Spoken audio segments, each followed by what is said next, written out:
ती भारतामधील सर्व राज्यांमधील सर्व जिल्ह्यांमध्ये किंवा बऱ्याचशा प्रमाणातील जिल्ह्यांमध्ये जे काही केंद्र उपलब्ध करून दिलं जातं त्यामध्ये जागा काही ठिकाणच्या जागा या संपलेल्या आहेत। करेक्शनची डेट जी दिलेली असते त्या डेटच्या 8 दिवस आधी काही राज्यांमध्ये जिल्ह्यांमध्ये जागा या वाढवल्या जातात। सीटॅटचा जो आपण फॉर्म फिलअप केला आहे त्याच्यामध्ये जर आपल्याकडनं काही चुका झाल्या असतील तर त्या चुका करेक्शन करण्यासाठी सीटेटच्या ऑफिशियल वेबसाईटवर 29 तारखेपासून 2 तारखेपर्यंत अशी 5 दिवसांची त्यामध्ये मुदत दिलेली आहे। या करेक्शन डेटच्या 8 दिवस आधी जर त्यांनी सीट वाढवायचे असतील तर त्या 8 दिवस आधी वाढवले जातात।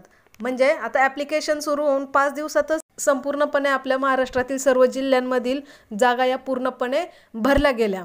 आता त्यानंतर काही विद्यार्थ्यांनी वाढवून दिलेल्या होत्या ती ही न्यूज आहे। CTET यूपी में 26,000 सीटें बढ़ी आणि ते यूपी मधील जेवढे काही जिल्हे आहेत त्या जिल्ह्यांची नावं आणि किती सीट त्या ठिकाणी अवेलेबल करून दिल्या होत्या ती या ठिकाणी न्यूज आहे।